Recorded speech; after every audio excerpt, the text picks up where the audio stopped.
Amém. Bom dia, galera. Mais uma vez, 7h30.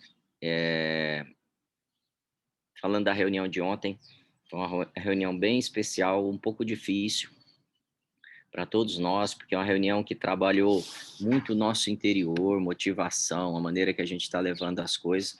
Mas sei que Deus tem a intenção de nos fazer melhor, de fazer a gente ter a vida que Ele propôs para a gente, fazer a gente experimentar as coisas que Ele já disponibilizou, porque às vezes eu percebo que nós estamos ainda vivendo aquém daquilo que que Jesus conquistou para nós, daquilo que Deus entregou para nós, mas nós não vamos desistir, vamos nessa caminhada, melhorando, de fé em fé, e a gente vai chegar lá. Eu sei das lutas que temos passado, cada um tem tido um desafio, uma luta diferente, alguns têm tido lutas muito difíceis, então saiba que você não está sozinho, a gente está junto. Vamos passar mais essa semana junto aqui, essa semana um ajudando o outro, essa semana um acompanhando o outro. As pessoas que têm sofrido aí dessa praga, vamos nos reunir, orar por essas pessoas, traga o nome delas, tá? Se você tiver mais motivos de oração, coloca aí também, porque esse é um momento especial para isso mesmo, para nós vermos milagres do Senhor nas nossas vidas. Amém. Deus te abençoe. Essa semana eu senti no meu coração, hoje o Senhor me despertou às 4 horas. Aí eu tentei dormir mais um pouco e tal, deu aquela enrolada, mas eu percebi que era para levantar, que Deus queria tratar algumas coisas comigo mesmo, sabe? Com o meu interior, com a minha rotina, com o meu caráter, com áreas pessoais, e provavelmente eu vá compartilhar um pouco disso com vocês, porque eu sei que não é só para mim. Deus está mudando um povo e fazendo um povo que não vai voltar atrás e que é muito relevante, tá? Então eu quero que você pense nisso. Você é chamado para ser relevante. E eu não sei se todos aqui são casados, se todos têm um relacionamento, se está namorando, se está pretendendo casar, se está sozinho, mas eu sei que todos nós nos relacionamos. Então talvez em algum momento eu fale sobre casamento aqui, mas se você não é casado, traduza isso para seus relacionamentos pessoais, seja com seus pais, com seus filhos, ou com amigos, irmãos, parentes, tá? Relacionamentos na sua empresa, no seu trabalho, na sua escola. Vamos aproveitar para edificar todas as áreas dos nossos relacionamentos. Vamos ver o que Deus nos dá aí nos próximos dias, amém? Em João 2:1, a gente vai começar por ali. Eu não vou ler tudo, mas eu acho que vocês conhecem o texto. Abre com 3 dias depois, houve uma festa de casamento no povoado de Caná da Galileia. E a mãe de Jesus estava ali. Maria estava ali, Jesus estava ali, os discípulos tinham sido convidados para um casamento. Quero que você imagine essa festa. Então, não era um casamento que estava acontecendo ali propriamente, porque o modelo de casamento é um pouco diferente do que a gente vive hoje, que a gente fica imaginando ali uma cerimônia, né, religiosa, e não era isso que acontecia. Casamento era uma festa que durava às vezes uma semana, durava pelo menos alguns dias, normalmente pelo menos 3 dias, e ali eles comiam, bebiam, e o texto vai falar que daqui a pouco, chega em algum momento do casamento, o vinho acaba. E o vinho era a bebida principal do casamento daquela época, e de repente o vinho esgotou, sei lá, já era o sexto dia, quinto dia, ou sétimo dia já de festa, e o vinho acaba. Nada mais lógico, né? Porque depois de tanto tempo, que tanto demora um casamento, poderia realmente acabar o vinho. E o vinho acabou, e aí lá no verso 5, verso 3, o vinho acabou, no verso 4, desculpa, no verso 3 o vinho acabou, e durante a festa o vinho acabou, e a mãe de Jesus lhe disse, eles não têm mais vinho. A Maria está falando para Jesus assim, ó, a gente está aqui na festa, a gente foi convidado, mas acabou o vinho. Sei que a gente já está aqui há muitos dias, mas não tem vinho. E Jesus responde no verso 4, mulher, isso não me diz respeito. Respondeu Jesus, minha hora ainda não chegou. A gente sabe que essa é uma palavra até muito direta, a gente não entende todo o contexto ali. E sua mãe, porém, disse aos empregados: façam tudo que ele mandar. E aí eu queria focar nessa frase: façam tudo que ele mandar. A gente está com um problema, a festa está rolando, tem muito convidado, o recurso acabou, o vinho acabou, o principal elemento da festa acabou, a gente não tem como servir. E Maria faz um pedido a Jesus, Jesus fala: ó, não está na minha hora de fazer milagre, não está na minha hora de operar aqui. E ela fala para as pessoas que trabalham ali: façam tudo o que ele mandou. Eu quero que você comece agora a meditar nas áreas da sua vida que tem havido escassez. E traga essa frase para a sua vida: faça tudo o que ele mandou. Depois de pedir, depois de fazer as suas orações, depois de pedir transformação em alguma área da sua vida, faça tudo o que ele te disser. Faça tudo, o texto até faça tudo o que ele mandar. Eu não sei se isso é uma prática comum de todos nós, se a gente ainda tem o cuidado de fazer o que ele manda a gente fazer. Porque tem muita solução que o Senhor nos dá, até no nosso relacionamento, que ele fala: faça isso, e a gente não faz. E a gente continua orando, e 6 meses depois o casamento já foi, a festa já acabou, e eu continuo orando e Deus não me atende, e eu percebo que eu estou na hora de desistir. E na verdade ele está falando assim: faça tudo que ele mandar. Quero que você resgate as coisas que Deus já tem falado para você fazer. Ontem, nessa reunião, Deus nos pediu muitas coisas, muitas entregas. Entregas de coisas que não são importantes hoje na nossa vida, mas a gente as tem como importante. E a gente não tem aquilo que é importante porque a gente está retendo o que não tem valor. Num casamento, por exemplo, a gente sabe que os homens e as mulheres são tão diferentes, né? Não tem novidade nisso. Não sei se você já leu aquele livro Os Homens São de Marte, Mulheres São de Vênus. Aquilo retrata muito, muito bem como é um casamento. Eu, por exemplo, tenho uma das coisas que eu mais me escandalizo com a Gra, que é ela pega o presunto ou a mussarela e ela corta no meio para poder se servir e deixa metade ali. Aquilo me deixa completamente louco e irritado. E aí eu como aquela metade porque eu queria pegar a peça inteira, mas eu como aquela metade que estava por cima. Aí ela vai e corta a outra metade. E ela não pega o pedaço inteiro. E eu já perdi a esperança de mudar isso, de não me incomodar. Então eu fico simplesmente finjo que não estou vendo e como aquela metade quieto. Por quê? Porque eu aceitei essa diferença nela. E isso, é claro, é uma brincadeira de algo que acontece com a gente, mas tem muitas diferenças. Ela vem de uma criação diferente, ela vem de uma formação diferente, ela vem com propósitos diferentes, com desejos diferentes, com várias coisas que vêm dela. E eu, completamente alheio, às vezes, a essas necessidades, erro também com ela. Erro a minha maneira de falar, a minha maneira de agir, erro em não perceber, às vezes, uma necessidade. Eu não sei se isso acontece muito com você, né, com seu cônjuge, de você nem perceber que a pessoa está, às vezes, buscando só um ok, um entendi, um ouvido, um ombro, e a gente deixa oportunidades passar. Então, começa uma semana de construção, ou reconstrução, ou restauração, ou milagres nos relacionamentos. Eu quero que você comece a meditar em você e nas pessoas que você se relaciona. Em cada área que você tem tido dificuldade, e áreas que talvez façam anos que você não consegue ter um bom relacionamento. São fases que às vezes dura 2, 3 dias bom, 2, 3 meses bom, e depois entra em problemas de novo. Com um cunhado, um tio, um sogro, não sei. Mas eu posso te dizer uma coisa sem medo, e aí talvez você se assuste. O relacionamento faz a outra pessoa melhorar. Esse é o nosso papel. Eu posso te dizer que a Gra é uma pessoa melhor hoje por minha causa. Isso pode soar primeiramente arrogante, e não é. Esse é o nosso papel. Porque a Bíblia diz em Provérbios 27, 17, que assim como o ferro afia o ferro, o homem afia o seu companheiro.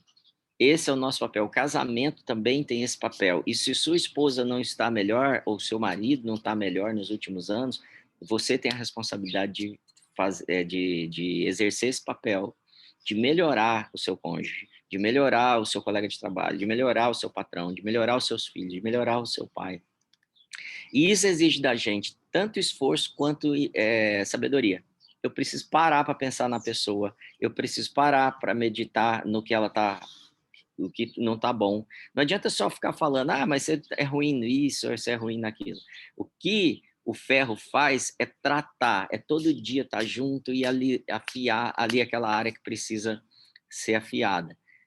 Investimento, intenção, cuidado, interesse. Depois de algum tempo você vai ver resultados, se você colocar o seu coração nisso, em melhorar o seu relacionamento, os seus relacionamentos, amém? Esse texto de Provérbios, ele mostra que tem que ser algo intencional. A gente fica achando que as pessoas vão acostumando comigo e aí elas vão melhorando. Não, eu preciso ter um papel de ajudador nos relacionamentos, de desenvolvedor, de pessoa interessada. E não focar em humilhar as pessoas, porque às vezes a gente quer expor o que está errado, e às vezes você nem precisa expor, basta você servir, basta você tratar bem, basta você trazer um conceito melhor para aquela pessoa. Não sei se isso está fazendo sentido para você, mas medite agora em oportunidades que já perdemos de nos relacionarmos melhor com as pessoas. Para de compartilhar as fraquezas do outro, os defeitos, e começa a estimular as conquistas e a melhora dela. Você vai ver que eles vão, com certeza, avançar qualquer pessoa com você. E o contrário vai acontecer, essas pessoas vão querer investir em você. E aí, quando eu começo a fazer isso, eu começo a aprender coisas que são importantes para o relacionamento. Por exemplo, aprendo a perdoar melhor. Porque tem como perdoar e tem como perdoar melhor. Tem como perdoar melhor como? É mais rápido, e aí eu aprendi a perdoar melhor. É de verdade, eu não fico sofrendo e trazendo isso à memória, eu simplesmente perdoo. Eu aprendo a me organizar minha agenda melhor com essas pessoas, com meu cônjuge, com meus amigos. Eu preciso de agenda com essas pessoas, senão não vai ter ferro afiando em ferro. Se a gente se encontrar eventualmente, até pôr a conversa em dia, não dá tempo de ter intimidade e tratamento um com o outro. A gente aprende também a usar melhor os recursos quando a gente começa a se tratar. Então, quando um usa mal um tipo de recurso, pode ser financeiro, pode ser o tempo, pode ser algo que tem em casa, como aconteceu ali que o vinho vai acabar, né? Tá acabando, tá acabando. Então, como é que eu administro isso para proteger a festa, proteger a família, a reunião da família, proteger a unidade? E assim também você consegue conservar melhor os relacionamentos com seus filhos, com seus pais, porque você vai se tornando uma pessoa mais interessada e mais cuidadosa. Amigos também devem funcionar da mesma maneira, amém? Então, a primeira coisa que tem que haver num relacionamento é alegria. A gente tem mantido muitos relacionamentos sem alegria. Com seus amigos de trabalho, de escola, tem que haver alegria. Sabe que a alegria é uma característica do Espírito Santo. E a gente vê isso nos apóstolos, isso incomodava muita gente. A gente vê, inclusive, um certo humor em Jesus e nos discípulos dele, nas suas falas. Há uma coisa muito clara, que o Espírito Santo, quando está na gente, a gente quer estar bem com os outros, a gente quer transmitir essas coisas boas. Então, faça um teste. Por que eu estou trazendo alegria? Porque a figura do vinho é a figura da alegria, é a figura do Espírito, é a figura da alegria da festa. E muitas vezes os nossos relacionamentos não estão tendo vinho, o vinho já acabou há muito tempo. E a gente está tomando talvez até um pouco d'água, não está tomando nada, está seco já o relacionamento. Então, todo relacionamento tem que ter um vinho. Então, se você pensar no seu cônjuge agora, eu quero que você pense como é que você precisa trazer, como é que você vai trazer de volta o vinho. Como é que você vai trazer de volta a alegria para essa relação. Por quê? Porque O relacionamento é chegar em casa, encontrar com o cônjuge e estar feliz. Ah, mas aconteceu isso, perdi o emprego, perdi um negócio. Mesmo assim, você vai ser cheio de alegria, porque aquele é um momento, aquele é a oportunidade de manifestação do Espírito Santo. Então, o ferro que afia o ferro é baseado num relacionamento de alegria e de compartilhamento e de desenvolvimento um do outro. Então, todo relacionamento tem que ter alegria. E aí, a gente passa a perdoar mais também quando a gente tem alegria, porque as coisas vão deixando de ser importantes. Então, quando falta o vinho, Maria está preocupada com isso, não pode faltar o vinho, precisamos trazer vinho para a festa de Jesus. E você sabe que ele vai fazer um milagre a partir daí, né? E por que às vezes a gente não está trazendo o vinho para os nossos relacionamentos? Porque a gente se compara com o que a gente já viveu. O povo hebreu estava preso no Egito, acho que você lembra disso. De repente vem um libertador, que é Moisés, e tira eles do Egito e leva eles para a Terra Prometida. Jesus chega para a gente como libertador e tira a gente daquela velha vida e leva para uma vida de alegria e abundância. Mas a gente também não chegou nessa Terra Prometida de vida, de alegria e de abundância. Por quê? Porque, como o povo hebreu, nós paramos no meio do caminho. Nós nos perdemos em algum momento, nós perdemos o motivo de estarmos saindo da escravidão, que é a liberdade, que é a vida em abundância. E aí, a gente começa a meditar muito nos nossos pecados. E a gente começa a pensar nos erros que cometemos. E a gente começa a pensar na tudo aquilo que a gente é falho. E eu sei que todos nós aqui temos falhas. Mas ele não está pedindo para a gente focar nisso, ele está pedindo para a gente tratar isso. E focar na vida que ele prometeu para a gente. E nos relacionamentos é a mesma coisa. Se a gente focar no que aconteceu, a gente não vai cumprir o nosso papel de desenvolvedor do casamento, de desenvolvedor do nosso cônjuge, de transformador de ambientes, de aquele que é o gerador de alegria, a abundância de alegria disponível para a gente. Talvez na sua carreira esteja acontecendo a mesma coisa. Talvez você não consegue mais ter alegria. Talvez você tenha perdido o emprego e está falando para mim, pastor, mas eu não tenho nem emprego, estou sem alegria. Talvez você esteja passando já até algumas dificuldades financeiras. Eu quero te dizer, faça aquilo que ele está te dizendo para fazer hoje. Faça exatamente o que ele está falando para você fazer. E ele vai trazer um vinho, ele vai trazer um recurso, ele vai trazer uma alegria que você nunca viveu na sua história. O melhor vinho é servido por ele no final. É servido por ele conforme a gente vai avançando. A maior alegria o Espírito Santo gera em nós conforme a gente vai de glória em glória, de fé em fé, de passo em passo. A melhor alegria é para hoje. Ela tem de ser maior do que a de ontem. Tem que ser maior do que a de ontem. Peraí que baixou a qualidade aqui, tá reconectando, reconectou. Então, hoje nós temos um call to action, um chamado, a gente voltar para atender aquilo que Jesus está nos oferecendo e falando que quer fazer na nossa vida, para nos sentirmos livres. Temos que ter tempo de alegria na nossa família, na nossa relação.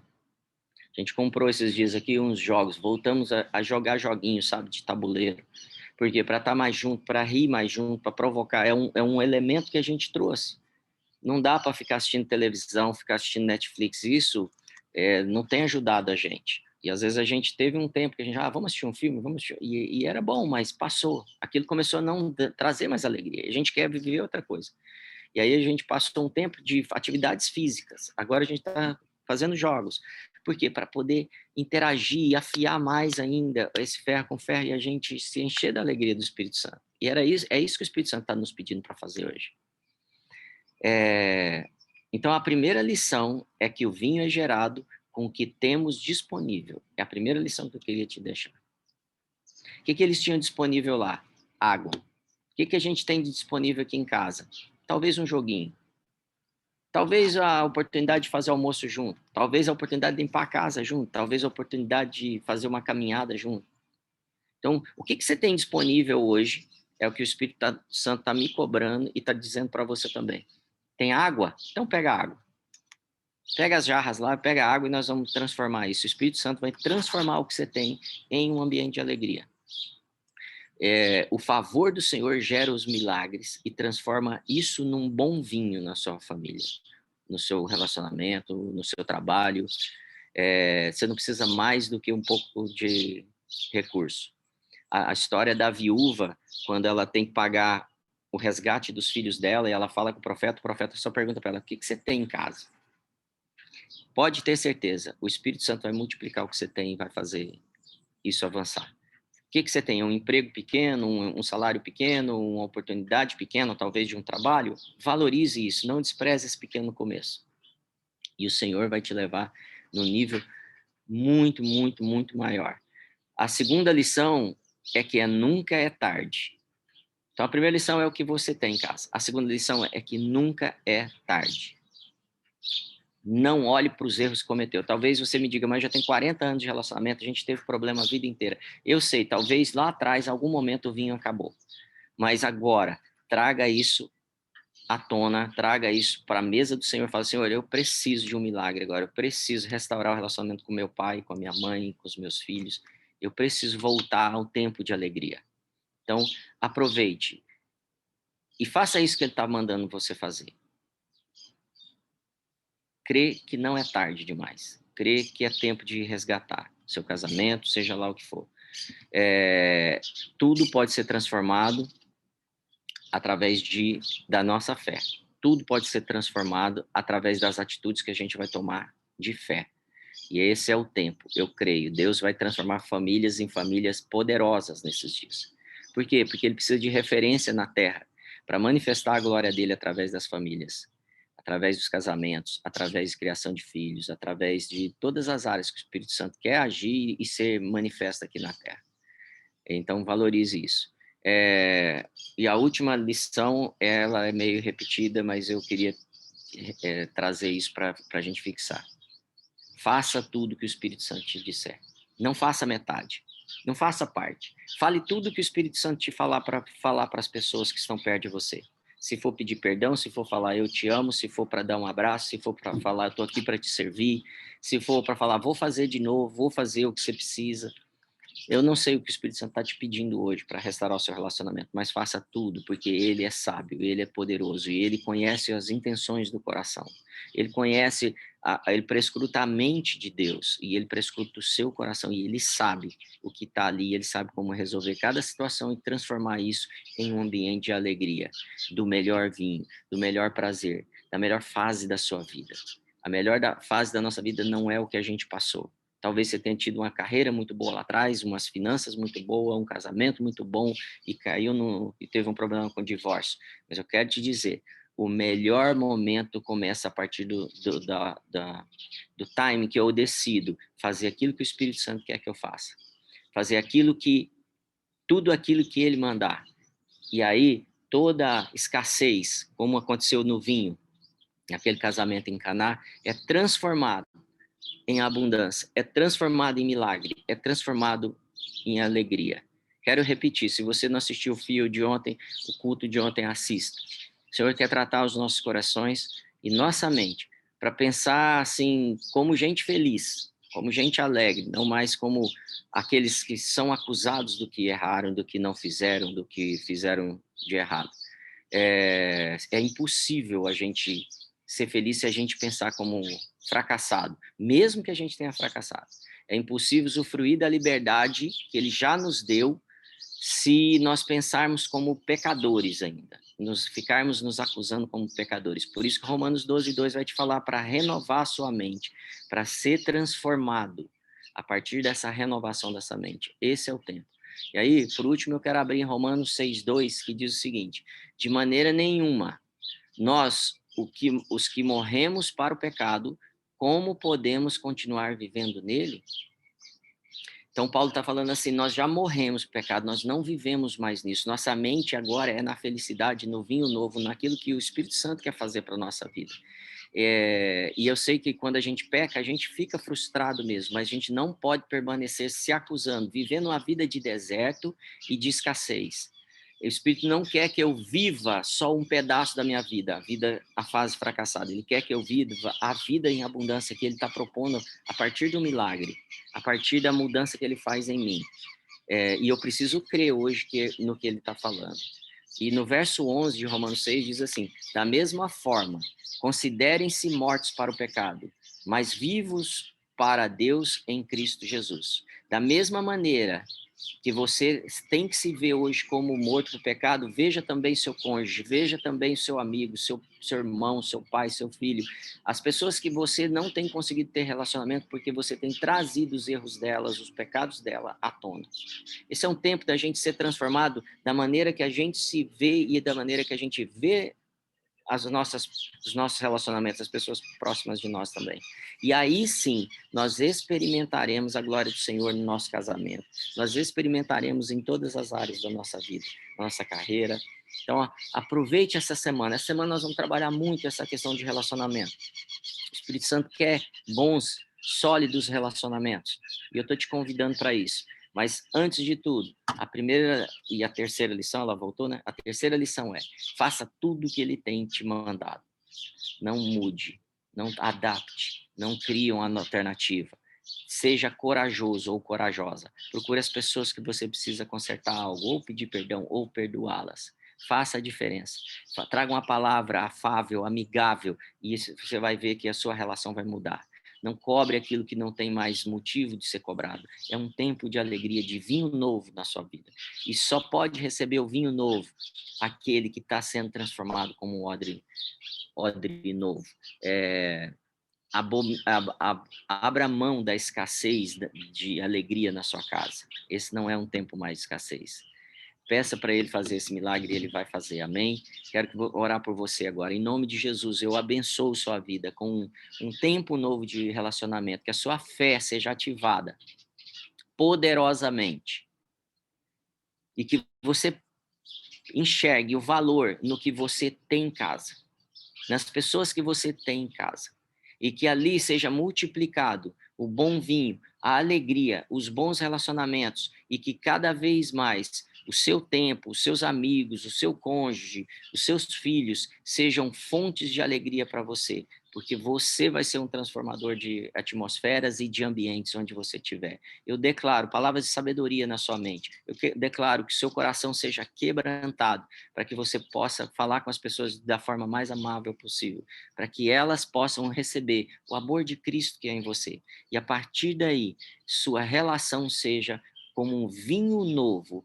poderoso, um vinho novo que foi deixado para o final, e que as pessoas, como foi aquele mestre de cerimônia, chega para Jesus, fala: vocês guardaram o melhor para os noivos, vocês guardaram o melhor para o final. E o Senhor está nos dando o melhor para essa fase da nossa vida. Eu te abençoo em nome de Jesus, que a sua semana seja incrível. E eu quero declarar no seu trabalho o mesmo espírito e o mesmo mover.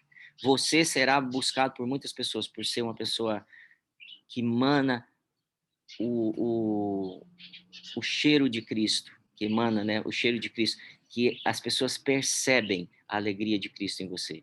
Eu declaro isso em nome de Jesus. Tenha uma semana muito abençoada. Amém.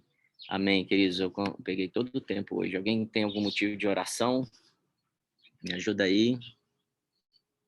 Pode encerrar, Isa, por favor. Bom dia, Marcelo. No chat, não.